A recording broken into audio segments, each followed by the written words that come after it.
Hamas leader Ismail Haniyeh has been assassinated in Tehran by an Israeli airstrike. President Maduro has vowed to detain opposition leaders over the country's disputed election results. Olympic fans are experiencing a heat wave as temperatures in Paris climb to 35 degrees Celsius or even higher. Simone Biles earns a sweet redemption in Paris as New Zealand win back-to-back Rugby Sevens gold.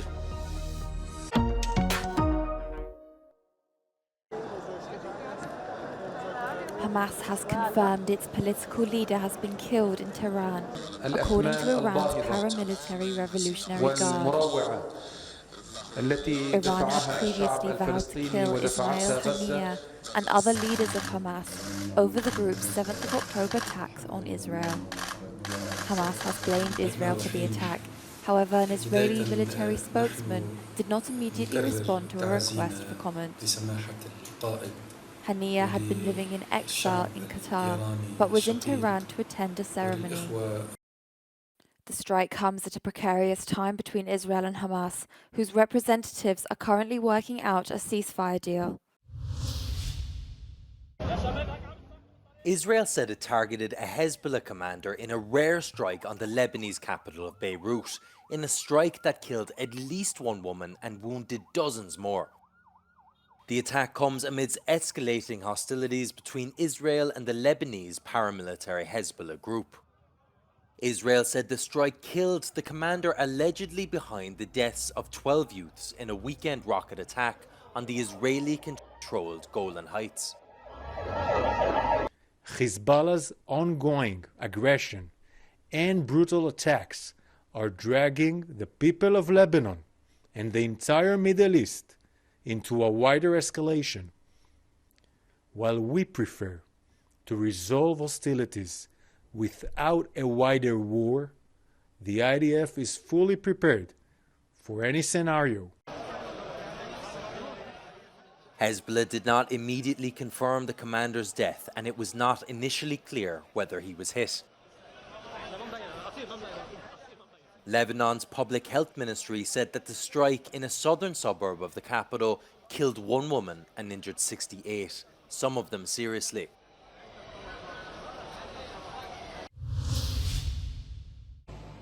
At least 108 people were killed and dozens more injured after the Indian state of Kerala was devastated by days of heavy rainfall, triggering mass landslides in what government officials called one of its worst natural disasters.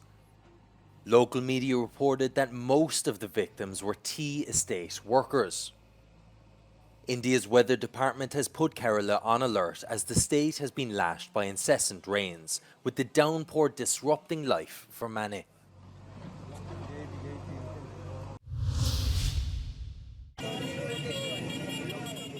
Violent demonstrations continue in Venezuela over the country's disputed election results. From a balcony at the presidential palace, Venezuelan President Nicolas Maduro addressed a crowd of supporters demanding the incarceration of opposition leader Maria Corina Machado.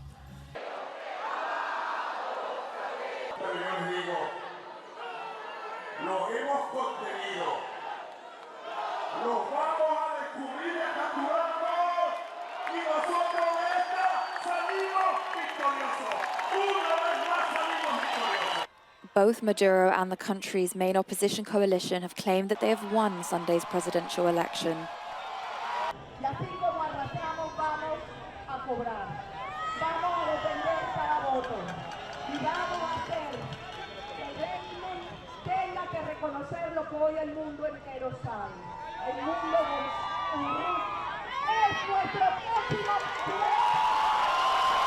On the international stage, the Peruvian government rejected the Venezuelan election results, prompting the closure of the Venezuelan embassy in Lima. El señor González es el presidente electo legítimo de Venezuela. The National Electoral Council has yet to release any figures at a polling station level.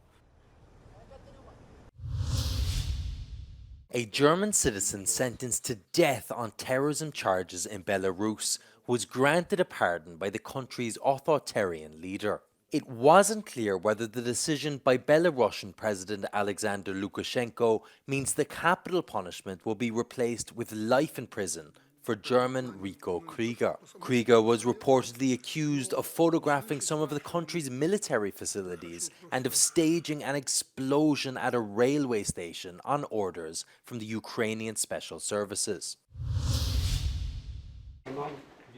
Ukrainian President Zelensky visited a military hospital where veterans are being treated and rehabilitated. During his trip to the facility in Ukraine's Rivne region, Zelensky was given a tour of the hospital's operations. This included a physical therapy room, swimming pool, and a robot rehabilitation room where therapists work with patients. Zelensky greeted patients and handed medals to wounded soldiers. Slowly but steadily this summer, Russian troops have been forging through Ukraine's outgunned and undermanned defenses in a relentless onslaught. Moscow's forces overran 2 villages on the Ukrainian front line in Donetsk, according to a Ukrainian army sergeant. Ukraine announced plans to involve Russia in the Second Peace Summit, with one of Kyiv's spokespeople saying the main question is whether Moscow will conduct the negotiations in good faith. Sardinia declared a state of emergency due to a persistent drought crippling the island and creating a lack of drinking water. The tourism hub has not seen rain in weeks as temperatures in the region continue to rise, with the island expecting to see heat of 40 degrees Celsius in the coming days. The announcement was made by Sardinia's regional council and the provision will remain in force until December the 31st. The president of the autonomous region said extraordinary procedures such as the declaration of a state of emergency were necessary to contain the effects of the ongoing water crisis. The scarcity of water has been drastically affecting agricultural and industrial activities, the tourism sector, and the daily lives of Sardinian citizens. Italian Senator Marco Meloni has called for long-term strategies to mitigate the effect of climate change and drought on Italian islands. After a rain-soaked opening ceremony last week, Olympic fans are adjusting to a very different experience, a heat wave. Most of France is under a heat wave warning, with temperatures in Paris and its surrounding areas expecting to climb to 35 degrees Celsius or higher, according to the French National Weather Agency. Visitors and residents cooled off by drinking water and staying in the shade. Paris's train and metro operator said over 2.5 million containers of water will be distributed at public transport stations. France's National Weather Agency described heat waves as increasingly intense, frequent, early, and long-lasting amid climate change. It said that before 1989, such high temperatures were observed on average once every 5 years, but since 2000, they've been repeating every year. It predicts the trend will keep increasing.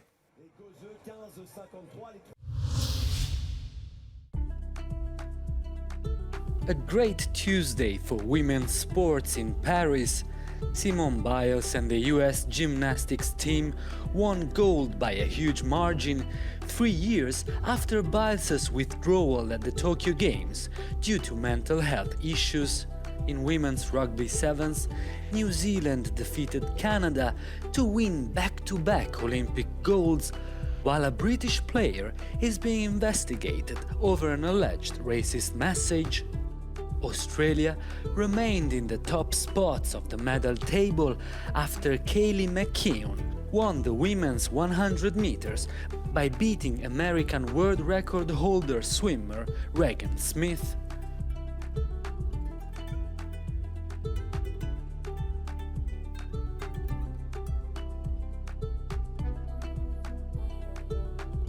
In other news, an Egyptian fencer, Nada Hafez, revealed she competed while being 7 months pregnant.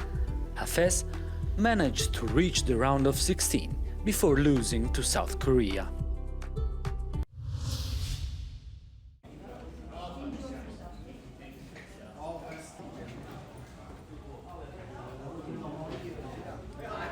You don't need to be a world-class athlete to feel a part of the Olympics. For some, collecting memorabilia is a gold medal sport in itself.